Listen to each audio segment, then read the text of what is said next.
Le planning est un outil hyper important pour chacun d'entre nous, que vous soyez entrepreneur, salarié ou même chômeur, parce que vous en avez besoin pour chaque projet que vous voulez mettre en place.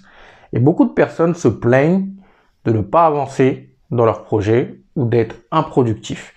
Et l'une des solutions pour te permettre d'améliorer tout ça, c'est d'avoir un bon planning. Donc dans cette vidéo, on va voir comment faire un bon planning. Donc si tu souhaites avancer dans tes projets, reste jusqu'à la fin de cette vidéo. Je t'invite donc à rester connecté et concentré.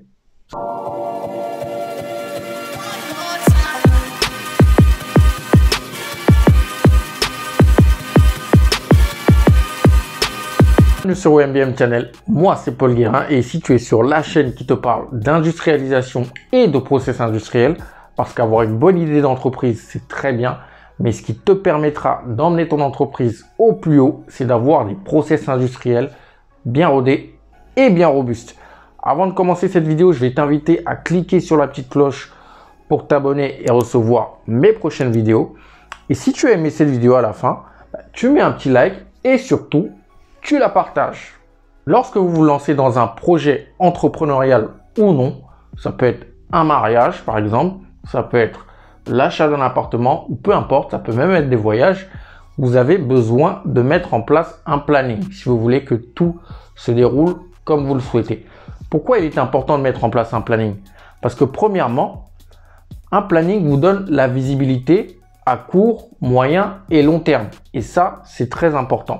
La seconde chose, c'est que un planning vous permet de voir l'ampleur des tâches que vous allez faire ou l'ampleur des missions que vous allez faire. Donc, si vous avez un projet, le fait de mettre en place un planning vous permet de voir exactement ce qu'il faut et ce qui est nécessaire pour arriver à votre but. Parce que certains lancent un projet et n'ont pas idée de l'ampleur du travail qu'il y a derrière. Et sans un planning, vous n'aurez jamais cette idée-là.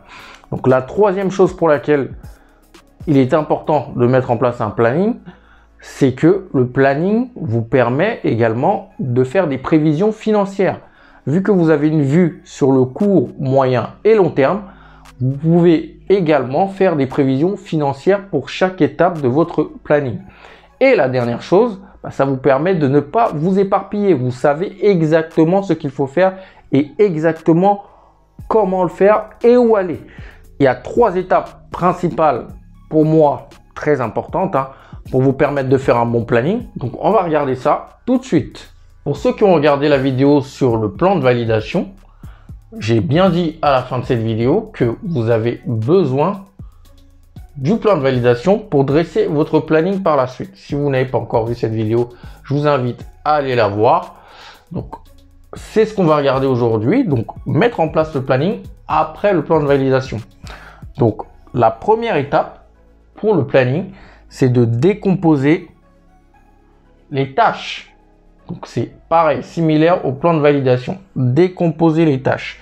Et vous devez les décomposer très petites, c'est-à-dire step by step. Aussi petite soit-elle, même si vous pensez que la tâche est insignifiante, vous devez quand même décomposer la tâche et l'écrire. Un exemple, voilà, je vais faire du pain. C'est juste pour prendre un exemple. Pour faire du pain, il faut acheter de la farine. Pour acheter de la farine, il faut que j'aille à la boulangerie.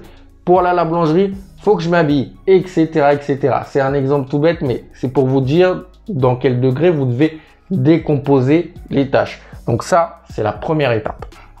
La seconde étape, c'est de définir les besoins et les ressources. C'est-à-dire pour chaque étape que vous avez définie, chaque décomposition, chaque tâche, j'ai besoin de quoi pour la réaliser. D'accord? J'ai besoin de quoi et de combien si c'est en données financières. J'ai besoin de quoi pour la faire et j'ai besoin de combien pour la réaliser. Donc ça, c'est une étape très importante et ça permet de répondre à la planification de votre budget. Et la troisième et la dernière étape, c'est définir le temps. Donc, j'ai besoin de quoi pour faire cette tâche? J'ai besoin de combien pour faire cette tâche? Et ça, combien de temps ça va me prendre? Et là, quand vous avez ces trois-là, vous pouvez faire votre planning tranquillement et vous avez un planning que vous pouvez suivre Même s'il dévie un petit peu, vous avez quand même une ligne directrice et ça, c'est très important. On a parlé du combien, du quoi et du quand, mais n'oubliez pas d'y inclure le qui. C'est-à-dire que certaines tâches, vous aurez besoin de certaines personnes. Donc, n'oubliez pas de mettre les personnes avec qui vous devez être en interaction pour certaines tâches. Donc, combien de temps ça va me prendre pour contacter cette personne? Combien de temps ça va me prendre pour signer un contrat, s'il faut signer un contrat ou faire une formation, peu importe. Mais en tout cas, n'oubliez pas de mettre dans votre planning les personnes avec qui vous devez être en interaction. Donc ça aussi, c'est important.